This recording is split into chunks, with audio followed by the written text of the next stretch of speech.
ನಮ್ಮ ರಾಜ್ಯದ ಒಬ್ಬ ಪ್ರಭಾವಿ ಶಾಸಕರ ಪತ್ನಿ ಇದ್ದಾರೆ. ಶಾಸಕರು ಈ ಒಂದು ಅಬ್ಜೆಕ್ಷನ್ ಏನು ಕೊಟ್ಟಿದ್ವಿ ಅದನ್ನು ಇಮಿಡಿಯೇಟಾಗಿ RRT ಕೇಸ್ ಮಾಡಿಸ್ತಾರೆ. RRT ಕೇಸು 30ನೇ ತಾರೀಕು ರಿಜಿಸ್ಟರ್ ಆಗಿರ್ತಕ್ಕಂಥದ್ದು. ಕೇಸ್ ಇರ್ತಕ್ಕಂಥ ವಿಚಾರ ನಾನು RCCMS ವೆಬ್ಸೈಟಲ್ಲಿ ತಿಳ್ಕೊಂಡಾಗ ನನಗೆ ಗೊತ್ತಾಗುತ್ತೆ. ಆವಾಗ ಬಂದು ನನ್ನ ಆಫೀಸಲ್ಲಿ ಮತ್ತೆ ಚಲನ್ ಏನಾಗಿದೆ, ಯಾವ ಥರ ಆಗಿದೆ ಅದನ್ನು ಏನು ಅಕ್ನಾಲೇಜ್ಮೆಂಟ್ ತೊಗೊಂಡು ಈ ಇಂಡಿಯನ್ ಪೋಸ್ಟಲ್ ಟ್ರ್ಯಾಕಿಂಗ್ ಮಾಡಿದ್ರೆ ನಮಗೆ ಕಳಿಸಿರ್ತಕ್ಕಂಥ ನೋಟಿಸು ಯಾವುದೇ ಕಾರಣಕ್ಕೂ ನನ್ನ ಕ್ಲೈಂಟ್ಗೆ ರೀಚ್ ಆಗಿರೋದಿಲ್ಲ. ಮಾನ್ಯ ದಂಡಾಧಿಕಾರಿಗಳು ಶಶಿಧರ್ ಮಾಡಿಯಾಳ್ ಸಾಹೇಬ್ರು ಮುಂದೆ ಕೊಟ್ಟಾಗ, ಸ್ವಾಮಿ ನೀವು ನೋಟಿಸ್ ಕಳಿಸಿದ್ದೀರಾ, ಆ ನೋಟಿಸು ನನ್ನ ಕ್ಲೈಂಟ್ಗಳಿಗೆ ರಿಸೀವ್ ಆಗಿಲ್ಲ, ಅದರಿಂದ ನನ್ನ ಕ್ಲೈಂಟ್ಗಳ ಪರವಾಗಿ ನಾನು ಅವ್ರ ವಕೀಲನಾಗಿ ಒಂದು ಅಂಡರ್ಟೇಕಿಂಗ್ ಮೆಮೊ ಹಾಕ್ತೀನಿ, ನನಗೆ ಮುಂದಿನ ದಿನದಲ್ಲಿ ಒಂದು ಶಾರ್ಟ್ ಡೇಟ್ ಕೊಡಿ ಸ್ವಾಮಿ, ನಾನು ವಕಾಲತ್ತು ಅಬ್ಜೆಕ್ಷನ್ ಹಾಕ್ಬಿಡ್ತೀನಿ ಅಂತ ಕೇಳ್ಕೊಳ್ತೀನಿ. ಆಗ ಮಾನ್ಯ ತಹಶೀಲ್ದಾರ್ ಅವರು ಪ್ರಭಾವಿ ಶಾಸಕರ ಒತ್ತಡಕ್ಕೆ ಸಾರ್ವಜನಿಕರಿಗೆ ಕೆಲಸ ಮಾಡ್ತಕ್ಕಂಥ ಮಾನ್ಯ ದಂಡಾಧಿಕಾರಿಗಳು ನಮಗೆ ಕಾಲಾವಕಾಶ ಕೊಡದೆ ಏನು ಮಾಡ್ತಾರೆ, ಪ್ರಕರಣವನ್ನು ಕೂಗಿಸಲಾಯಿತು, ವಾದಿಗಳು ಗೈರು ಹಾಜರು, ಪ್ರತಿವಾದಿಗಳು ಗೈರು ಹಾಜರು, ಪ್ರತಿವಾದಿಗಳ ಪರವಾಗಿ ಮಧು ಹೆಸ್ರವರು ನ್ಯಾಯಾಲಯಕ್ಕೆ ಹಾಜರಾಗಿ ತಮ್ಮ ಮೆಮೊವನ್ನು ನ್ಯಾಯಾಲಯಕ್ಕೆ ಹಾಜರುಪಡಿಸಿರ್ತಾರೆ, ತನ್ನ ಕಕ್ಷಿದಾರರ ಪರವಾಗಿ ವಕಾಲತ್ ಅಬ್ಜೆಕ್ಷನ್ ಹಾಕೋಕ್ಕೆ ಕಾಲಾವಕಾಶ ಕೇಳಿರ್ತಾರೆ. ಇವರು ನ್ಯಾಯವಾದಿಗಳು ತಮ್ಮ ಕಕ್ಷಿದಾರರ ಪರವಾಗಿ OS 881 891 ಆನೇಕಲ್ ಸಿವಿಲ್ ನ್ಯಾಯಾಲಯದಲ್ಲಿ ಪ್ರಕರಣ ಇರ್ತದೆ. 3ನೇ ತಾರೀಕು ಒಂದು IML ಹಿಯರಿಂಗ್ ಇದೆ. ಇದೇ ರೀತಿ ಕ್ರಿಮಿನಲ್ ಕೇಸ್ ಕೂಡ ದಾಖಲಾಗಿದೆ ಆನೇಕಲ್ ಪೊಲೀಸ್ ಸ್ಟೇಷನಲ್ಲಿ. ಅಪರಾಧ ಸಂಖ್ಯೆ 182 2026ರಂತೆ FIR ಕೂಡ ದಾಖಲೆ ಆಗಿದೆ ಈ ಸರ್ವೆ ನಂಬರ್ಗಳ ಪರವಾಗಿ ಅಂತೇಳಿ ನಾನು ಹೇಳಿರ್ತಕ್ಕಂಥ ವಾದ ಅದು ತುಂಬ ನಾನು ಆರ್ಗ್ಯುಮೆಂಟ್ ಮಾಡಿ ಇವನ್ನೆಲ್ಲ ರೆಕಾರ್ಡ್ ಮಾಡಿಸಿದ ನಂತರ ಮತ್ತೆ ಅವರು ಪ್ರಭಾವಿ ಶಾಸಕರ ಒಂದು ಒತ್ತಡದಿಂದ ಇವರು ಮತ್ತೆ ಅವರು ಮನಸ್ಸು ಒಪ್ಪೋದಿಲ್ಲ. ಅಯ್ಯೋ ನಾನು ಡೇಟ್ ಕೊಡಬಾರ್ದಲ್ಲ, ನಾನು ಇಮಿಡಿಯೇಟ್ ಆದೇಶ ಮಾಡಿಬಿಡ್ಬೇಕಲ್ಲ, ಅವ್ರು ಹೇಳಿದಾರಲ್ಲ ಅನ್ನೋ ಒಂದು ಮನಸ್ಥಿತಿ ಇಟ್ಕೊಂಡು ಇವರು ಅನಂತರ ಏನು ಬರೀತಾರೆ ಅಂದರೆ, ಜಮೀನುಗಳಿಗೆ ಸಂಬಂಧಿಸಿದಂತೆ ಆನೇಕಲ್ ಉಪನೋಂದಣಾಧಿಕಾರಿ ಕಚೇರಿಯಲ್ಲಿ 1802 803ರಂತೆ ದಸ್ತಾವೇಜು ನೋಂದಾಗಿದ್ದು ಇದನ್ನು ರದ್ದುಪಡಿಸುವ ಅಧಿಕಾರ ನನಗಿಲ್ಲ, ಸಿವಿಲ್ ನ್ಯಾಯಾಲಯದಲ್ಲಿ ಹೋಗಿ ಬಗೆಹರಿಸ್ಕೊಳ್ಳಿ, ಅದರಿಂದ ನಾನು ಅಂತಿಮ ಆದೇಶಕ್ಕೆ ಇಟ್ಕೊಳ್ತಾ ಇದ್ದೀನಿ ಅಂತ ಹೇಳ್ಬಿಟ್ಟು ನನಗೆ ನ್ಯಾಚುರಲ್ ಜಸ್ಟಿಸ್ ವಿರುದ್ಧವಾಗಿ ನನಗೆ ವಕಾಲತ್ತು ಅಬ್ಜೆಕ್ಷನ್ ಹಾಕಲಿಕ್ಕೆ ಅವಕಾಶ ಕೊಡದೆ ಅಂತಿಮ ಆದೇಶಕ್ಕೆ ಅಂತ ಇಟ್ಕೊಬಿಡ್ತಾರೆ. ಇದನ್ನು ಪ್ರಶ್ನೆ ಮಾಡಿ ನಾನಿವತ್ತು ಮಾನ್ಯ ಜಿಲ್ಲಾಧಿಕಾರಿಗಳ ಸನ್ನಿಧಾನಕ್ಕೆ ಹೋಗಿ ನಮ್ಮ ವಕೀಲರ ಅಧ್ಯಕ್ಷರು ಏನಿದ್ದಾರೆ ವಿವೇಕ್ ಸುಬ್ಬಾರೆಡ್ಡಿ ಸಾಹೇಬ್ರನ್ನ ಕರ್ಕೊಂಡೋಗಿ, ಸ್ವಾಮಿ ನನಗೆ ಅನ್ಯಾಯ ಆಗಿದೆ, ನಾನು ವಕಾಲತ್ತನ್ನು ಹಾಕೋದಕ್ಕೆ ಅವಕಾಶ ಕೊಡ್ತಾ ಇಲ್ಲ ಮಾನ್ಯ ದಂಡಾಧಿಕಾರಿಗಳು, ನೀವು ದಯವಿಟ್ಟು ಬಂದು ನನಗೆ ನ್ಯಾಯ ಕೊಡಿಸ್ಬೇಕು ಅಂತೇಳಿ ನಾನು ಅವ್ರನ್ನ ಕೇಳ್ಕೊಂಡಿದ್ದಕ್ಕೆ ಅವರು ಸೀನಿಯರ್ ಕೌನ್ಸಿಲು ಸ್ವತಃ ಈ ಒಂದು ಬ್ಯುಸಿ ಶೆಡ್ಯೂಲಲ್ಲಿ ಅವರು ಕಾಲಾವಕಾಶನ ಅವರ ಫ್ರೀ ಮಾಡ್ಕೊಂಡು ಬಂದು ಮಾನ್ಯ ಜಿಲ್ಲಾಧಿಕಾರಿಗಳ ಮುಂದೆ ಬಂದು ಈ ವಿಚಾರ ಹೇಳಿದಾಗ ಮಾನ್ಯ ಜಿಲ್ಲಾಧಿಕಾರಿಗಳು ಕೂಡಲೇ ಶಶಿಧರ್ ಮಾಡಿಯಾಳ್ ಸಾಹೇಬ್ರಿಗೆ ಫೋನ್ ಮಾಡಿ, ಯಾಕ್ರಿ ನ್ಯಾಚುರಲ್ ಜಸ್ಟಿಸ್ ಅಗೇನೆಸ್ಟ್ ಮಾಡ್ತಾ ಇದ್ದೀರಾ, ಯಾಕ್ರಿ ವಕಾಲತ್ತು ಹಾಕೋದಕ್ಕೆ ನೀವು ಅವಕಾಶ ಕೊಟ್ಟಿಲ್ಲ, ದಯವಿಟ್ಟು ನಿಮ್ಮ ಆದೇಶ ಏನಿದ್ರು ಮಾಡಿ, ನಂದು ಏನು ಅಬ್ಜೆಕ್ಷನ್ ಇಲ್ಲ, ಏನು ಬೇಕಾದರೂ ಆದೇಶ ಮಾಡಲಿ, ಆದರೆ ನನಗೆ ಒಂದು ವಕಾಲತ್ತು ಅಬ್ಜೆಕ್ಷನ್ ಹಾಕ್ಕೊಡ್ಲಿಕ್ಕೆ ಅವ್ರು ಅವಕಾಶ ಮಾಡಿಕೊಟ್ಟಿಲ್ಲ ಅನ್ನೋದಕ್ಕೆ ಇವತ್ತು ಏನು ಮಾಡ್ತಾರೆ, ಅಂತಿಮ ಆದೇಶಕ್ಕೆ ಅಂತ ಇಟ್ಕೊಂಡಿರ್ತಕ್ಕಂಥ ಮಾನ್ಯ ದಂಡಾಧಿಕಾರಿಗಳ ಮುಂದೆ ನಾನು ಹೋಗಿ ನನ್ನ ವಕಾಲತ್ತನ್ನು ನಾನು ಮಾಡ್ತೀನಿ. ಆಪೋಸಿಟ್ ಅವ್ರಿಗೆ ಯಾವ ಥರ ಗೊತ್ತಾಯ್ತೋ ಗೊತ್ತಿಲ್ಲ, ಅವರು ಸಹ ಬಂದು ವಕಾಲತ್ತನ್ನು ಅಬ್ಜೆಕ್ಷನ್ ಅಂತಿಮ ಆದೇಶಕ್ಕೆ ಅಂತ ಇಟ್ಕೊಂಡ್ಮೇಲೆ ಮಾನ್ಯ ದಂಡಾಧಿಕಾರಿಗಳ ಸಾಹೇಬ್ರಿಂದ ಎಲ್ಲ ಮಾಹಿತಿ ಹೋಯ್ತೋ, ಅವ್ರ ಕಚೇರಿಯಿಂದ ಮಾಹಿತಿ ಹೋಯ್ತೋ ಗೊತ್ತಿಲ್ಲ, ಅವರು ಬಂದು ವಕಾಲತ್ತನ್ನು ಅಬ್ಜೆಕ್ಷನ್ ಹಾಕ್ತಾರೆ. ಆಮೇಲೆ ಮಾನ್ಯ ದಂಡಾಧಿಕಾರಿ ಇವರು ನಮ್ಮ ಜಿಲ್ಲಾಧಿಕಾರಿಗಳು ಹೇಳಿದಂಥ ಒಂದು ಮಾತಿಗೆ ನನಗೆ ಇವತ್ತು ಕಾಲಾವಕಾಶವನ್ನು ಕೊಟ್ಟು 7ನೇ ತಾರೀಕು 7ನೇ ತಿಂಗಳು 2026ಕ್ಕೆ ಇವತ್ತು ಅಂತಿಮ ಆದೇಶಕ್ಕೆ ಇಟ್ಕೊಂಡಿದ್ದಂಥ ಒಂದು ಇದನ್ನು 7ನೇ ತಾರೀಕಿಗೆ ಮತ್ತೆ ಮುಂದೂಡಿದ್ದಾರೆ. ಇವತ್ತು ನಾನೊಬ್ಬ ವಕೀಲನಾಗಿ ನ್ಯಾಚುರಲ್ ಜಸ್ಟಿಸ್ ಪರವಾಗಿ ಭಾಳ ನನಗೆ ಒಂಥರ ಬೇಜಾರಾಗಿ, ಒಂದು ವಕೀಲನಾಗಿ ನನ್ನ ಕ್ಲೈಂಟ್ಗೆ ನಾನು ಏನು ನ್ಯಾಯ ಕೊಡೋಕ್ಕಾಗ್ತಾ ಇಲ್ವಲ್ಲ ಅನ್ನೋ ಒಂದು ನೋವನ್ನು ಇಟ್ಕೊಂಡು ನಾನಿವತ್ತು ಮಾಧ್ಯಮದ ಮುಂದೆ ಬಂದಿದ್ದೀನಿ. ಅತ್ತಿಬೆಲೆ ಹೋಬಳಿ ವೀರಸಂದ್ರ ಗ್ರಾಮ, ಆನೇಕಲ್ ತಾಲೂಕು. ಈ ವೀರಸಂದ್ರ ಗ್ರಾಮಕ್ಕೆ ಸರ್ವೆ ನಂಬರ್ಗಳಿಗೆ ಸಂಬಂಧಪಟ್ಟಾಗೆ ಸುಬ್ರಹ್ಮಣಿ ಅಂತಕ್ಕಂಥವ್ರು 1996ನೇ ಇಸ್ವಿಯಿಂದ 2002ನೇ ಇಸ್ವಿವರೆಗೂ ಸುಮಾರು ಒಂದು 30 ಸರ್ವೆ ನಂಬರ್ಗಳಿಗೆ ಸಂಬಂಧಪಟ್ಟ ಹಾಗೆ ಶುದ್ಧ ಕ್ರಯಪತ್ರದಿಂದ ಅವರು ಇರ್ತಕ್ಕಂಥ ಸರ್ವೆ ನಂಬರ್ಗಳನ್ನು ಕರೆಸಿರ್ತಾರೆ. Based on that sale deed, ಆ ಸೇಲ್ ಡೀಡ್ ಮೇಲೆ ಅವರು 1996 ಇಸ್ವಿಯಿಂದ ಮೊನ್ನೆ 2025-26 ಈಗಲೂ ಸಹ ಅವರೇ ಖಾತೆ ಕಂದಾಯಗಳು ಎಲ್ಲ ಕಟ್ಕೊಂಡು ಅವರೇ ಸ್ವಾಧೀನದಲ್ಲಿ ಸಹ ಇದ್ದಾರೆ.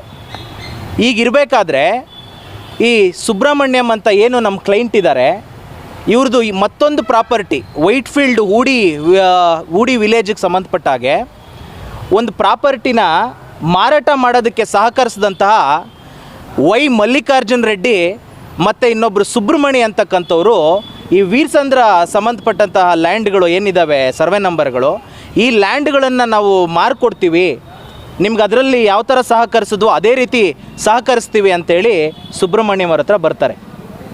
ಈ ವೈ ಮಲ್ಲಿಕಾರ್ಜುನ್ ರೆಡ್ಡಿ ಮತ್ತು ಸುಬ್ರಹ್ಮಣ್ಯಂ ಅವ್ರು ಏನಿದ್ದಾರೆ, ನಮ್ಮ ಕ್ಲೈಂಟ್ ಸುಬ್ರಹ್ಮಣ್ಯಂ ಅವ್ರಿಗೆ ಸರ್ ನಿಮ್ದು ಏನೇನು ದಾಖಲಾತಿಗಳಿದ್ದಾವೆ ಎಲ್ಲ ದಾಖಲಾತಿಗಳನ್ನು ನಮಗೆ ಕೊಡಿ, ಪರಿಶೀಲನೆ ಮಾಡ್ತೀವಿ, ಆಮೇಲೆ ನಮ್ಮ ಹತ್ರ ಒಳ್ಳೊಳ್ಳೆ ಬಿಲ್ಡರ್ಗಳಿದ್ದಾವೆ, ಒಳ್ಳೊಳ್ಳೆ ರಿಯಲ್ ಎಸ್ಟೇಟ್ ಏಜೆಂಟ್ಗಳಿದ್ದಾರೆ, ನಿಮ್ಮ ಹತ್ರ ಕರ್ಕೊಂಡು ಬರ್ತೀವಿ ಅಂತೇಳಿ ಈ ದಾಖಲೆಗಳನ್ನ ತೊಗೊಂಡೋಗಿ, ಈ ದಾಖಲೆಗಳಲ್ಲಿ ಸ್ವಲ್ಪ ಕರೆಕ್ಷನ್ಸ್ ಇದ್ದಾವೆ, ಈ ಕರೆಕ್ಷನ್ಗಳನ್ನು AC/DC ಆಫೀಸ್ಗೆ ಓಡಾಡೋದಕ್ಕೆ ಪಾಪ ನಿಮ್ಗೆ 80 ವರ್ಷ ವಯಸ್ಸಾಗೋಗಿದೆ, ನೀವು ಓಡಾಡೋದಕ್ಕೆ ಸಾಧ್ಯ ಆಗೋದಿಲ್ಲ, ನಿಮ್ಮ ಯಾರಿಗಾದ್ರೂ ಒಬ್ಬರಿಗೆ GPA ಕೊಡಿ ಅಂತ ಹೇಳ್ತಾರೆ.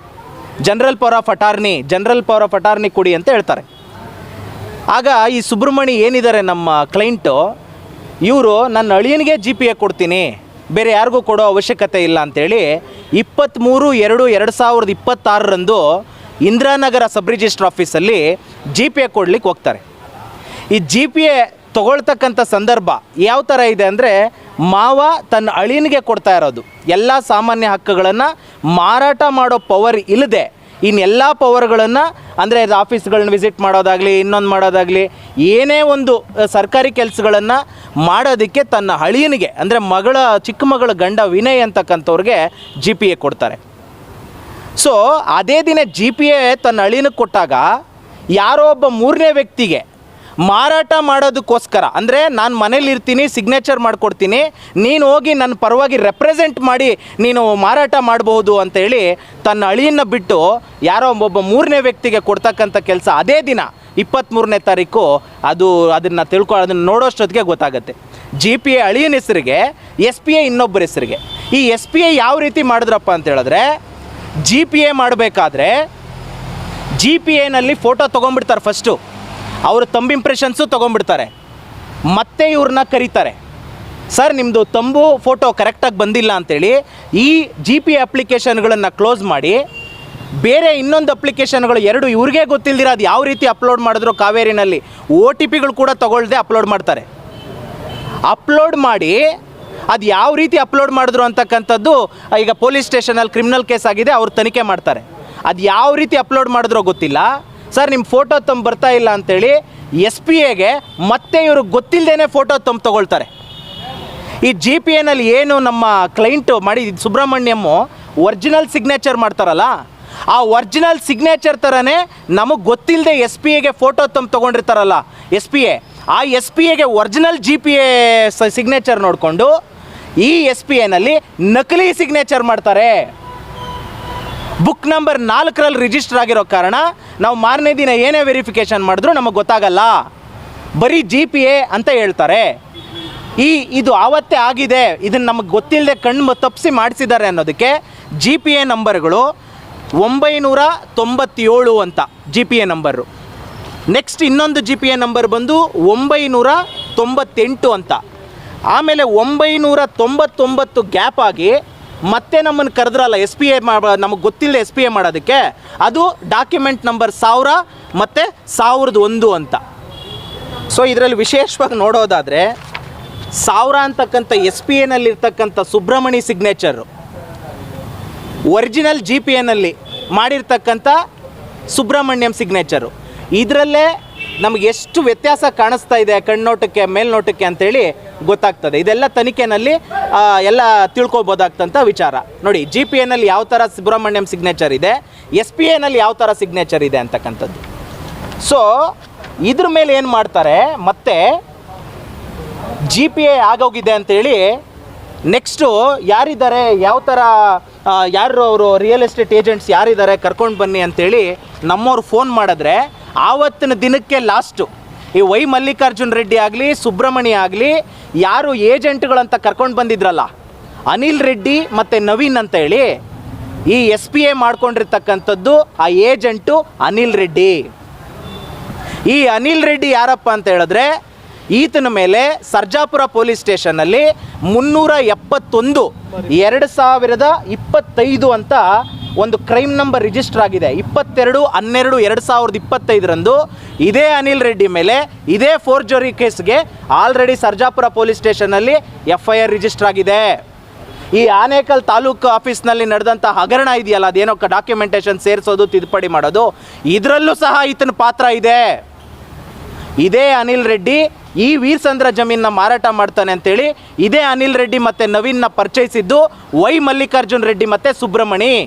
ಯಾರು ಇವರಿಬ್ಬರು ಅಂತ ಹೇಳಿದ್ರೆ ನಮ್ಮ ಕ್ಲೈಂಟ್ ಸುಬ್ರಹ್ಮಣ್ಯಂ ಅವ್ರಿಗೆ ಹಳೆ ಪರಿಚಯ. ಇವ್ರೇನು ಮಾಡ್ತಾರೆ, ಈ ಅನಿಲ್ ರೆಡ್ಡಿ ಅಂತಕ್ಕಂಥವ್ನು SPA ತಗೊಂಡಂತಹ ವ್ಯಕ್ತಿ ಯಾರು, ಇವನು ಅಬಿಚುವಲ್ ಅಫೆಂಡರ್ ಇದ್ದಾರೆ. ಈ ವ್ಯಕ್ತಿ 5ನೇ ತಾರೀಕು 6ನೇ ತಿಂಗಳು 2026 ಆನೇಕಲ್ ಉಪನೋಂದಣಾಧಿಕಾರಿ ಕಚೇರಿಯಲ್ಲಿ ಒಂದು ಅಗ್ರಿಮೆಂಟು 2 ಸೇಲ್ ಡೀಡ್ಗಳನ್ನು ರಿಜಿಸ್ಟರ್ ಮಾಡ್ತಾರೆ. ಈ 2 ಸೇಲ್ ಡೀಡು ಒಂದು ಅಗ್ರಿಮೆಂಟಲ್ಲಿ ಸುಬ್ರಹ್ಮಣ್ಯಮ್ಮು ಮತ್ತು ಸುಬ್ರಹ್ಮಣ್ಯ ಅವರ ಹೆಂಡತಿ ಮಕ್ಕಳು ಸಿಗ್ನೇಚರನ್ನು ನನಗೆ ಮಾಡಿಕೊಟ್ಟಿದ್ದಾರೆ, ನಾನು ಹೋಗಿ ಅವ್ರ ಪರವಾಗಿ ರೆಪ್ರೆಸೆಂಟ್ ಮಾಡ್ಬೋದು ಅಂತ ಹೇಳಿದ್ದಾರೆ ಈ SPA ಆಧಾರದ ಮೇಲೆ. ಆದ್ದರಿಂದ ಈ SPA ಆಧಾರದ ಮೇಲೆ ನಾನು ಬಂದು ಅವ್ರ ಹತ್ರ ಸಿಗ್ನೇಚರ್ಸ್ ಹಾಕ್ಕೊಂಡು ನಾನು ಬಂದು ರೆಪ್ರೆಸೆಂಟ್ ಮಾಡ್ತಾ ಇದ್ದೀನಿ ಅಂತೇಳಿ ಆನೇಕಲ್ ಉಪನೋಂದಣಾಧಿಕಾರಿ ಕಚೇರಿಗಳಲ್ಲಿ ನಮ್ಮ ಸಿಗ್ನೇಚರ್ಗಳನ್ನೆಲ್ಲ ನಕಲಿ ಮಾಡಿ ಸೇಲ್ ಡೀಡು ಸೇಲ್ ಅಗ್ರಿಮೆಂಟ್ನ ರಿಜಿಸ್ಟರ್ ಮಾಡ್ತಾರೆ. ಇದಾದ ನಂತರ ಸಬ್ ರಿಜಿಸ್ಟರ್ ಆಫೀಸಿಂದ ಸ್ಲಿಪ್ಪು ಮಾನ್ಯ ತಹಸೀಲ್ದಾರ್ ಅವ್ರಿಗೆ ಆಟೋ ಜನ್ರೇಷನ್ ಆಗುತ್ತೆ. ಈ ವಿಚಾರ ನಮ್ಮ ಕ್ಲೈಂಟ್ಗೆ ಪರಿಚಯಸ್ಥರಾದಂಥ ಯಾರೋ ಒಬ್ಬ ವ್ಯಕ್ತಿ ಈ ಥರ ನಿಮ್ಮ ದಾಖಲೆ ಸೃಷ್ಟಿ ಮಾಡಿ ನಕಲಿ ಸಿಗ್ನೇಚರ್ ಮಾಡಿ ಏನೇನೋ ಮಾಡಿಬಿಟ್ಟಿದ್ದಾರೆ, ನೀವು ನೋಡ್ಕೊಳ್ಳಿ ಅಂತ ಹೇಳಿದಾಗ ನಮ್ಮ ಕ್ಲೈಂಟು ನನಗೆ ಹೇಳ್ತಾರೆ. ನಾನು ಆವಾಗ ECನೆಲ್ಲ ಚೆಕ್ ಮಾಡಿದಾಗ ಅನಿಲ್ ಅಂತಕ್ಕಂಥ ವ್ಯಕ್ತಿ ಯಾರೋ ಪವರ್ ಅಪ್ ತೊಗೊಂಡಿದ್ದೀನಿ ನಾನು ಸುಬ್ರಹ್ಮಣ್ಯಂ ಹತ್ರ ಅಂತ ಹೇಳಿ ಈ SPA ಸೃಷ್ಟಿ ಮಾಡಿರ್ತಕ್ಕಂಥದ್ದು ಆವತ್ತು ನಮಗೆ ಗೊತ್ತಾಗುತ್ತೆ. ಆಗ GPAನಲ್ಲಿರ್ತಕ್ಕಂಥ ಸಿಗ್ನೇಚರು ಈ ಸಿಗ್ನೇಚರ್ನ ಟ್ಯಾಲಿ ಮಾಡಿದಾಗ ಫೋಟೋಗಳು ನಮ್ಮನ್ನು 2ನೇ ಸರ್ತಿ ಕರೆದ್ರು, ಅದು ಇದೇ ಉದ್ದೇಶಕ್ಕೆ ಸಿಗ್ನೇಚರ್ಗಳು ನಕಲಿ ಆಗಿದೆ ಅನ್ನೋ ವಿಚಾರ ನಮಗೆ ಗೊತ್ತಾಗಿ ಕೂಡಲೇ ನಾವೇನು ಮಾಡ್ತೀವಿ, ತಹಶೀಲ್ದಾರ್ ಆಫೀಸಿಗೆ ಬಂದು ನಾವು ಅಬ್ಜೆಕ್ಷನ್ ಕೊಡ್ತೀವಿ. ಅಬ್ಜೆಕ್ಷನ್ ಕೊಟ್ಟ ನಂತರ ಇಮಿಡಿಯೇಟಾಗಿ ಹೋಗಿ ಆನೇಕಲ್ ಪೊಲೀಸ್ ಸ್ಟೇಷನಲ್ಲಿ ನಾವು ಒಂದು FIRನ್ನು ದಾಖಲೆ ಮಾಡ್ತೀವಿ. 20ನೇ ತಾರೀಕು FIR ಆದ ನಂತರ ಮತ್ತೆ 24ನೇ ತಾರೀಕು ಈ ಬೋಗಸ್ SPAನಲ್ಲಿ 57/3 ಅಂತಕ್ಕಂಥ ಸರ್ವೆ ನಂಬರೇ ಇಲ್ಲ. ಆದರೆ ಸರ್ಜಾಪುರ ಸಬ್ ರಿಜಿಸ್ಟರ್ ಆಫೀಸಲ್ಲಿ ಈ SPAನಲ್ಲಿ ಸರ್ವೆ ನಂಬರ್ ಇದೆ ಅಂತ ಹೇಳ್ಬಿಟ್ಟು ಅದೊಂದು ಇನ್ನೊಂದು ಬೋಗಸ್ ರಿಜಿಸ್ಟ್ರು ಸರ್ಜಾಪುರದಲ್ಲಿ ಮಾಡ್ತಾರೆ 24ನೇ ತಾರೀಕು. ಅಂದರೆ FIR ಆಗಲಿ ಇಲ್ಲ ಅಬ್ಜೆಕ್ಷನ್ ಆಗಲಿ ಏನೇ ಆಗಲಿ ಅನಿಲ್ ಅಂತಕ್ಕಂಥ ವ್ಯಕ್ತಿ ಇದರ ಹ್ಯಾಬಿಟ್ ಮಾಡ್ಕೊಂಡ್ಬಿಟ್ಟಿದ್ದಾನೆ, ಎಲ್ಲ ಕಡೆ ಹೋಗ್ತಾನೆ ಮಾಡ್ತಾನೆ. ಇದು ಮಾಡ್ಕೊಂಡಿರ್ತಕ್ಕಂಥ ವ್ಯಕ್ತಿ ಯಾರಪ್ಪ ಅಂತ ಹೇಳಿದ್ರೆ JK ವೆಂಚರ್ಸ್ನ ಒಬ್ಬ ಪಾಲುದಾರ ಆಗಿರ್ತಕ್ಕಂಥ KG ಕೃಷ್ಣ ಅಂತಕ್ಕಂಥವರು ಇದನ್ನು ರಿಜಿಸ್ಟರ್ ಮಾಡ್ಕೊಂಡಿದ್ದಾರೆ. ನಮಗೀಗ ROCನಲ್ಲಿ ಚೆಕ್ ಮಾಡಿದಾಗ ಪಾರ್ಟ್ನರ್ಶಿಪ್ ಡೀಡನ್ನು ಮತ್ತು ರೀಕಾನ್ಸ್ಟಿಟ್ಯೂಷನ್ ಪಾರ್ಟ್ನರ್ಶಿಪ್ ಡೀಡು ಯಾವತ್ತಾಗಿದೆ ಅಂದರೆ 15/4/2026 ರೀಕಾನ್ಸ್ಟಿಟ್ಯೂಷನ್ ಪಾರ್ಟ್ನರ್ಶಿಪ್ ಡೀಡ್ ಆಗಿದೆ. ಈ ರೀಕಾನ್ಸ್ಟಿಟ್ಯೂಷನ್ ಪಾರ್ಟ್ನರ್ಶಿಪ್ ಡೀಡು ಡೇಟನ್ನು ತೊಗೊಂಡಾಗ ಅದ್ರ ಹಿಂದ್ಗಡೆ ಅನಿಲ್ ರೆಡ್ಡಿ ಅನ್ನೋರಿಗೆ 15 ಲಕ್ಷ ಅಡ್ವಾನ್ಸ್ ಕೊಟ್ಟಿದ್ದಾರೆ ಟೋಕನ್, ಈ ಡೇಟ್ಗಿಂತ ಹಿಂದ್ಗಡೆ. ಆಮೇಲೆ ಈ ರೀಕಾನ್ಸ್ಟಿಟ್ಯೂಷನ್ ಡೀಡ್ ಆದಮೇಲೆ ಈ SPA ಹೋಲ್ಡ್ರಿಗೆ 1.5 ಕೋಟಿ ದುಡ್ಡು ಕೊಟ್ಟಿದ್ದಾರೆ. ಆಗ ನಮಗಿಲ್ಲಿ ಅರ್ಥ ಆಗುತ್ತೆ, ರೀಕಾನ್ಸ್ಟಿಟ್ಯೂಷನ್ ಡೀಡ್ ಮಾಡಿರೋದೇ ಈ ಲ್ಯಾಂಡ್ಗಳನ್ನು ಈ ರೀತಿ ಅಕ್ರಮವಾಗಿ ಅವ್ರು ವಶಕ್ಕೆ ಪಡ್ಕೋಬೇಕು, ನನ್ನ ಕ್ಲೈಂಟ್ಗೆ ಮೋಸ ಮಾಡಬೇಕು ಅನ್ನೋ ಉದ್ದೇಶದಿಂದನೇ ಇದನ್ನು ಮಾಡಿದ್ದಾರೆ ರೀಕಾನ್ಸ್ಟಿಟ್ಯೂಷನ್ ಪಾರ್ಟ್ನರ್ಶಿಪ್ ಡೀಡ್. ಈ ರೀಕಾನ್ಸ್ಟಿಟ್ಯೂಷನ್ ಪಾರ್ಟ್ನರ್ಶಿಪ್ ಡೀಡಲ್ಲಿ ನಮ್ಮ ರಾಜ್ಯದ ಒಬ್ಬ ಪ್ರಭಾವಿ ಶಾಸಕರ ಪತ್ನಿ ಇದ್ದಾರೆ. ಶಾಸಕರು ಈ ಒಂದು ಅಬ್ಜೆಕ್ಷನ್ ಏನು ಕೊಟ್ಟಿದ್ವಿ ಅದನ್ನು ಇಮಿಡಿಯೇಟಾಗಿ RRT ಕೇಸ್ ಮಾಡಿಸ್ತಾರೆ. RRT ಕೇಸು 30ನೇ ತಾರೀಕು ರಿಜಿಸ್ಟರ್ ಆಗಿರ್ತಕ್ಕಂಥದ್ದು ಕೇಸ್ ಇರ್ತಕ್ಕಂಥ ವಿಚಾರ ನಾನು RCCMS ವೆಬ್ಸೈಟಲ್ಲಿ ತಿಳ್ಕೊಂಡಾಗ ನನಗೆ ಗೊತ್ತಾಗುತ್ತೆ. ಆವಾಗ ಬಂದು ನನ್ನ ಆಫೀಸಲ್ಲಿ ಮತ್ತೆ ಚಲನ್ ಏನಾಗಿದೆ ಯಾವ ಥರ ಆಗಿದೆ ಅದನ್ನು ಏನು ಅಕ್ನಾಲೇಜ್ಮೆಂಟ್ ತೊಗೊಂಡು ಈ ಇಂಡಿಯನ್ ಪೋಸ್ಟಲ್ ಟ್ರ್ಯಾಕಿಂಗ್ ಮಾಡಿದ್ರೆ ನಮಗೆ ಕಳಿಸಿರ್ತಕ್ಕಂಥ ನೋಟಿಸು ಯಾವುದೇ ಕಾರಣಕ್ಕೂ ನನ್ನ ಕ್ಲೈಂಟ್ಗೆ ರೀಚ್ ಆಗಿರೋದಿಲ್ಲ. ಈ ಸ್ಟೇಟಸ್ನೆಲ್ಲ ತಗೊಂಡು ಮಾನ್ಯ ದಂಡಾಧಿಕಾರಿಗಳು ಶಶಿಧರ್ ಮಾಡ್ಯಾಳ್ ಸಾಹೇಬ್ರ ಮುಂದೆ ಕೊಟ್ಟಾಗ, ಸ್ವಾಮಿ ನೀವು ನೋಟಿಸ್ ಕಳಿಸಿದ್ದೀರಾ, ಆ ನೋಟಿಸು ನನ್ನ ಕ್ಲೈಂಟ್ಗಳಿಗೆ ರಿಸೀವ್ ಆಗಿಲ್ಲ, ಅದರಿಂದ ನನ್ನ ಕ್ಲೈಂಟ್ಗಳ ಪರವಾಗಿ ನಾನು ಅವ್ರ ವಕೀಲನಾಗಿ ಒಂದು ಅಂಡರ್ಟೇಕಿಂಗ್ ಮೆಮೊ ಹಾಕ್ತೀನಿ, ನನಗೆ ಮುಂದಿನ ದಿನದಲ್ಲಿ ಒಂದು ಶಾರ್ಟ್ ಡೇಟ್ ಕೊಡಿ ಸ್ವಾಮಿ, ನಾನು ವಕಾಲತ್ತು ಅಬ್ಜೆಕ್ಷನ್ ಹಾಕ್ಬಿಡ್ತೀನಿ ಅಂತ ಕೇಳ್ಕೊಳ್ತೀನಿ. ಆಗ ಮಾನ್ಯ ತಹಶೀಲ್ದಾರ್ ಅವರು ಪ್ರಭಾವಿ ಶಾಸಕರ ಒತ್ತಡಕ್ಕೆ ಸಾರ್ವಜನಿಕರಿಗೆ ಕೆಲಸ ಮಾಡ್ತಕ್ಕಂಥ ಮಾನ್ಯ ದಂಡಾಧಿಕಾರಿಗಳು ನಮಗೆ ಕಾಲಾವಕಾಶ ಕೊಡದೆ ಏನು ಮಾಡ್ತಾರೆ, ಪ್ರಕರಣವನ್ನು ಕೂಗಿಸಲಾಯಿತು, ವಾದಿಗಳು ಗೈರು ಹಾಜರು, ಪ್ರತಿವಾದಿಗಳು ಗೈರು ಹಾಜರು, ಪ್ರತಿವಾದಿಗಳ ಪರವಾಗಿ ಮಧು ಎಸ್ರವರು ನ್ಯಾಯಾಲಯಕ್ಕೆ ಹಾಜರಾಗಿ ತಮ್ಮ ಮೆಮೊವನ್ನು ನ್ಯಾಯಾಲಯಕ್ಕೆ ಹಾಜರುಪಡಿಸಿರ್ತಾರೆ, ತನ್ನ ಕಕ್ಷಿದಾರರ ಪರವಾಗಿ ವಕಾಲತ್ ಅಬ್ಜೆಕ್ಷನ್ ಹಾಕೋಕ್ಕೆ ಕಾಲಾವಕಾಶ ಕೇಳಿರ್ತಾರೆ. ಇವರು ನ್ಯಾಯವಾದಿಗಳು ತಮ್ಮ ಕಕ್ಷಿದಾರರ ಪರವಾಗಿ OS 881 891 ಆನೇಕಲ್ ಸಿವಿಲ್ ನ್ಯಾಯಾಲಯದಲ್ಲಿ ಪ್ರಕರಣ ಇರ್ತದೆ. 3ನೇ ತಾರೀಕು ಒಂದು IML ಹಿಯರಿಂಗ್ ಇದೆ. ಇದೇ ರೀತಿ ಕ್ರಿಮಿನಲ್ ಕೇಸ್ ಕೂಡ ದಾಖಲಾಗಿದೆ ಆನೇಕಲ್ ಪೊಲೀಸ್ ಸ್ಟೇಷನಲ್ಲಿ. ಅಪರಾಧ ಸಂಖ್ಯೆ 182 2026ರಂತೆ FIR ಕೂಡ ದಾಖಲೆ ಆಗಿದೆ ಈ ಸರ್ವೆ ನಂಬರ್ಗಳ ಪರವಾಗಿ ಅಂತೇಳಿ ನಾನು ಹೇಳಿರ್ತಕ್ಕಂಥ ವಾದ. ಅದು ತುಂಬ ನಾನು ಆರ್ಗ್ಯುಮೆಂಟ್ ಮಾಡಿ ಇವನ್ನೆಲ್ಲ ರೆಕಾರ್ಡ್ ಮಾಡಿಸಿದ ನಂತರ ಮತ್ತೆ ಅವರು ಪ್ರಭಾವಿ ಶಾಸಕರ ಒಂದು ಒತ್ತಡದಿಂದ ಇವರು ಮತ್ತೆ ಅವರು ಮನಸ್ಸು ಒಪ್ಪೋದಿಲ್ಲ. ಅಯ್ಯೋ ನಾನು ಡೇಟ್ ಕೊಡಬಾರ್ದಲ್ಲ, ನಾನು ಇಮಿಡಿಯೇಟ್ ಆದೇಶ ಮಾಡಿಬಿಡ್ಬೇಕಲ್ಲ, ಅವ್ರು ಹೇಳಿದಾರಲ್ಲ ಅನ್ನೋ ಒಂದು ಮನಸ್ಥಿತಿ ಇಟ್ಕೊಂಡು ಇವರು ಅನಂತರ ಏನು ಬರೀತಾರೆ ಅಂದರೆ, ಜಮೀನುಗಳಿಗೆ ಸಂಬಂಧಿಸಿದಂತೆ ಆನೇಕಲ್ ಉಪನೋಂದಣಾಧಿಕಾರಿ ಕಚೇರಿಯಲ್ಲಿ 1802 803ರಂತೆ ದಸ್ತಾವೇಜು ನೋಂದಾಗಿದ್ದು ಇದನ್ನು ರದ್ದುಪಡಿಸುವ ಅಧಿಕಾರ ನನಗಿಲ್ಲ, ಸಿವಿಲ್ ನ್ಯಾಯಾಲಯದಲ್ಲಿ ಹೋಗಿ ಬಗೆಹರಿಸ್ಕೊಳ್ಳಿ, ಅದರಿಂದ ನಾನು ಅಂತಿಮ ಆದೇಶಕ್ಕೆ ಇಟ್ಕೊಳ್ತಾ ಇದ್ದೀನಿ ಅಂತ ಹೇಳ್ಬಿಟ್ಟು ನನಗೆ ನ್ಯಾಚುರಲ್ ಜಸ್ಟಿಸ್ ವಿರುದ್ಧವಾಗಿ ನನಗೆ ವಕಾಲತ್ತು ಅಬ್ಜೆಕ್ಷನ್ ಹಾಕಲಿಕ್ಕೆ ಅವಕಾಶ ಕೊಡದೆ ಅಂತಿಮ ಆದೇಶಕ್ಕೆ ಅಂತ ಇಟ್ಕೊಬಿಡ್ತಾರೆ. ಇದನ್ನು ಪ್ರಶ್ನೆ ಮಾಡಿ ನಾನಿವತ್ತು ಇದರಲ್ಲಿ ನಕಲಿ ಸಿಗ್ನೇಚರ್ಗಳು ಆಗಿದೆ. ನನ್ನ ಕ್ಲೈಂಟು ಸ್ವತಃ ಅವರೇ ಬಂದು 80 ವರ್ಷ ಏಜು, ಅವ್ರ ಏಜನ್ನು ಒಂದು ಅಸಹಾಯಕತೆನ ಅವರು ತಿಳ್ಕೊಂಡು ಅವರ ಸಿಗ್ನೇಚರ್ಗಳನ್ನು ಫೋರ್ಜರಿ ಮಾಡಿರ್ತಕ್ಕಂಥ ಈ ಫ್ರಾಡು ಆನೇಕಲ್ ಪೊಲೀಸ್ನವರು FIR ದಾಖಲೆ ಮಾಡಿದ್ದಾರೆ 20ನೇ ತಾರೀಕು. 10 ವರ್ಷಕ್ಕಿಂತ ಹೆಚ್ಚು ಶಿಕ್ಷೆ ಆಗ್ತಕ್ಕಂಥ ಪ್ರಕರಣಗಳು ಇದರಲ್ಲಿ ಮೆನ್ಷನ್ ಆಗಿದ್ದರೂ ಸಹ ಯಾವುದೇ ರೀತಿಯಾದಂಥ ಅರೆಸ್ಟ್ ಪೊಲೀಸ್ನವ್ರು ಮಾಡಿಲ್ಲ. ಇದ್ರ ಬಗ್ಗೆ ಮಾನ್ಯ ಇವರು ನಮ್ಮ SP ಸಾಹೇಬರು ಗಮನ ಹರಿಸಿಲ್ಲ, ಯಾರು ಇದ್ರ ಬಗ್ಗೆ ಗಮನ ಹರಿಸಿಲ್ಲ. ಇಲ್ಲಿ ಆಗಿರ್ತಕ್ಕಂಥ ಅನ್ಯಾಯ ಸರ್, ಅಲ್ಲಿ ಬರ್ತಾರೆ ಕೋರ್ಟ್ಗೆ KVAT ಹಾಕಿದ್ದಾರೆ. KVAT ಹಾಕಿರ್ತಕ್ಕಂಥವ್ರು ಅಯ್ಯೋ ನಮಗೇನೋ ತೊಂದರೆ ಆಗ್ಬಿಡ್ತದೆ, ಯಾರೋ ಬಂದು ತೊಂದರೆ ಕೊಟ್ಬಿಡ್ತಾರೆ, ಅದಕ್ಕೆ ನಮಗೆ ನೋಟಿಸ್ ಕೊಡಿ, ನಾವು ರೆಡಿ ಇದ್ದೀವಿ ಅವ್ರನ್ನ ಅಬ್ಜೆಕ್ಷನ್ ಮಾಡೋಣ ಅಂತ ಹೇಳೋದು KVAT ಪಿಟಿಷನ್ ಮೂವ್ ಮಾಡಿದಂಥವ್ರು 3 ಡೇಟ್ಗಳು ಪಾಸ್ ಆಗಿದೆ, ಅವ್ರ ಹತ್ರ ಏನು ಅಬ್ಜೆಕ್ಷನ್ ಮಾಡಲಿಕ್ಕೆ ಅವಕಾಶ ಇಲ್ಲ, ಸುಮ್ಮನೆ ಸಮಯ ವ್ಯರ್ಥ ಮಾಡ್ತಾ ಇದ್ದಾರೆ. ಇವತ್ತು ಸಹ ಅದೇನೋ ಅಪ್ಲಿಕೇಶನ್ ಹಾಕ್ತೀನಿ ಅಂತ ಹೇಳಿದರು, ಅದನ್ನು ಸಹ ಹಾಕಿಲ್ಲ. ಅದು 6ನೇ ತಾರೀಕಿಗೆ ಡೇಟ್ ಹಾಕ್ಸ್ಕೊಂಡಿದ್ದಾರೆ. ಹಂಗಾಗಿ ವಿಲ ಅಂತ ಒದ್ದಾಡಬೇಕು ಸರ್, ಅಂಥ ಒಂದು ಪರಿಸ್ಥಿತಿ ಆಗೋಗ್ಬಿಟ್ಟಿದೆ. ನಾನೊಬ್ಬ ಅಡ್ವೊಕೇಟ್ ಆಗಿ ನನಗೇ ಒಂದು ವಕಾಲತ್ತು ಹಾಕೋದಕ್ಕೆ ಅವಕಾಶ ಮಾಡಿಕೊಟ್ಟಿಲ್ಲ ಅಂದಾಗ ಈ ಥರ ನ್ಯಾಯ ಇವ್ರಿಗೆ ಕೊಡಬೇಕಾಗಿರ್ತಕ್ಕಂಥ ಇವರೇ ಏನು ಮಾಡೋಕ್ಕೆ ಸಾಧ್ಯ? ಅವ್ರು ಏನು ಬೇಕಾದರೂ ಆದೇಶ ಮಾಡಲಿ, ನನ್ನ ಅಬ್ಜೆಕ್ಷನ್ ತಗೊಂಡು ಆದೇಶ ಮಾಡಬೇಕಲ್ವಾ? JK ವೆಂಚರ್ಸ್ ಅಂತಕ್ಕಂಥ ಒಂದು ಸಂಸ್ಥೆ ಏನಿದೆ ಅದ್ರ ಪಾಲ್ದಾರಿಕೆನಲ್ಲಿ KG ಕೃಷ್ಣ ಅಂತಕ್ಕಂಥವ್ರಿಗೆ ಏನು ಶೇರ್ ಇದೆ ಅಷ್ಟೇ ಶೇರು ಒಬ್ಬ ಪ್ರಭಾವಿ ಶಾಸಕರ ಪತ್ನಿ ಶೇರ್ ಇದೆ. ಆದರೆ ಯಾವುದೇ ದಾಖಲಾತಿಗಳಲ್ಲಿ ಅವ್ರ ಹೆಸರಿಗೆ ಯಾವುದು ರಿಜಿಸ್ಟ್ರೇಷನ್ಗಳಾಗಿಲ್ಲ. ಮುಂದಿನ ದಿನಗಳಲ್ಲಿ ಆ JK ವೆಂಚರ್ಸ್ನ ರೀಕಾನ್ಸ್ಟಿಟ್ಯೂಷನಲ್ ಪಾರ್ಟ್ನರ್ಶಿಪ್ ಡೀಡ್ ಜೊತೆಯಲ್ಲಿ ನಿಮ್ಮ ಮುಂದೆ ಬಂದು ಪ್ರತಿಯೊಂದು ನಾನು ತಿಳಿಸೋದಕ್ಕೆ ಇಷ್ಟಪಡ್ತೀನಿ. ದಯವಿಟ್ಟು ಇದು ಮಾನ್ಯ ಏನು ನಮ್ಮ ಕಂದಾಯ ಸಚಿವರಿದ್ದಾರೆ DCM ಸಾಹೇಬರು ಪರಮೇಶ್ವರ್ ಸಾಹೇಬ್ರಿಗೆ ಅವ್ರ ಸನ್ನಿಧಾನಕ್ಕೆ ಇದು ರೀಚ್ ಆಗಬೇಕು. ಜಿಲ್ಲಾಧಿಕಾರಿಗಳವರು ಸೂಕ್ತ ಕ್ರಮ ತಗೋಬೇಕು.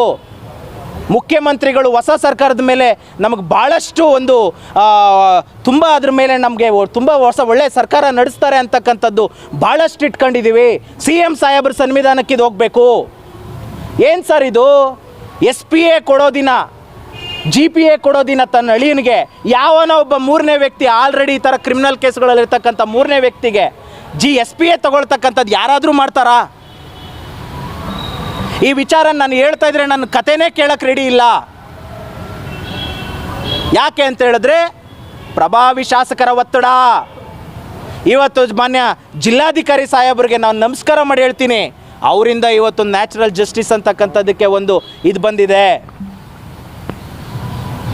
ಹಂಗಾಗಿ ದಯವಿಟ್ಟು ಇದನ್ನು ಸಚಿವರಿಗೆ ರೀಚ್ ಆಗೋವರೆಗೂ, ಎಲ್ಲ ಡಿಪಾರ್ಟ್ಮೆಂಟ್ಗೆ ರೀಚ್ ಆಗೋವರೆಗೂ, ಪೊಲೀಸ್ ಇಲಾಖೆ ಗೃಹ ಮಂತ್ರಿಗಳು ಪ್ರಿಯಾಂಕ್ ಖರ್ಗೆ ಅವ್ರಿಗೆ ಸಾಹೇಬ್ರಿಗೆ ರೀಚ್ ಆಗೋವರೆಗೂ ಇದನ್ನು ನೀವು ದಯವಿಟ್ಟು ನಿಲ್ಲಿಸಬಾರ್ದು. ಇವತ್ತು ಏನೋ ಅವರು ತಡ್ಕೊಳ್ತಕ್ಕಂಥ ಶಕ್ತಿ ಇದೆ, ತಡ್ಕೊಂಡಿದ್ದಾರೆ. ಯಾರಾದರೂ ಬಡವ್ರಿಗೆ ಈ ಥರ ಆಗೋದ್ರೆ ಯಾರು ನ್ಯಾಯ ಕೊಡಿಸ್ತಕ್ಕಂಥದ್ದು? ಸೆಷನ್ಸಲ್ಲಿ ಭಾಳ ಚೆನ್ನಾಗಿ ಹೇಳಿದ್ರು ನಮ್ಮ ಹಿಂದಿನ ಕಂದಾಯ ಸಚಿವರು ಕೃಷ್ಣ ಬೈರೇಗೌಡರು. ಯಾರೋ ಹೋಗಿ ರಿಜಿಸ್ಟರ್ ಮಾಡಿಬಿಡ್ತಾರೆ, ಯಾರೋ ಹೋಗಿ ಖಾತೆ ಮಾಡ್ಕೊಂಡ್ಬಿಡ್ತಾರೆ, ಅದ್ರ ಬಗ್ಗೆ ಹೋಗಿ ಸಿವಿಲ್ ಕೋರ್ಟ್ಗೆ ಹೋಗ್ಬಿಡ್ತಾರೆ. ಸಿವಿಲ್ ಕೋರ್ಟ್ಗೆ ಹೋಗಿ ಕೇಸ್ ನಡೀತಾನೆ ಇರ್ತದೆ, ಇನ್ನೊಬ್ರಿಗೆ ರಿಜಿಸ್ಟರ್ ಮಾಡಿಬಿಡ್ತಾರೆ. ಅವ್ನು ಕೇಸ್ ಆಗ್ತಕ್ಕಂಥವನು ಸತ್ತೋಗ್ತಾನೆ, ನ್ಯಾಯನೇ ಸಿಗೋದಿಲ್ಲ. ಅದರಿಂದ ಮೊನ್ನೆ ಡಿಸ್ಟ್ರಿಕ್ಟ್ ರಿಜಿಸ್ಟ್ರಾರ್ಗೆ ಇದನ್ನು ಕೊಡಬೇಕು, ಇದು ಅಧಿಕಾರ ಕೊಡಬೇಕು, ಸೇಲ್ ಡೀಡ್ಗಳು ತಪ್ಪಾಗಿ ನೊಂದಾಗಿರ್ತಕ್ಕಂಥದ್ದನ್ನು ಕ್ಯಾನ್ಸಲ್ಮೇಷನ್ ಮಾಡೋದಕ್ಕೆ ಅಂತೇಳಿ ಸೆಷನ್ಸಲ್ಲಿ ಭಾಳ ಚೆನ್ನಾಗಿ ಇದು ಮಾಡಿದ್ದಾರೆ. ಇದು DR ಅವ್ರಿಗೂ ರೀಚ್ ಆಗಬೇಕು ಅಂತ ಹೇಳ್ತಾ ನಾನು 2 ಮಾತುಗಳನ್ನ ಮುಗಿಸ್ತಾ ಇದ್ದೀನಿ ಸ್ನೇಹಿತರೆ.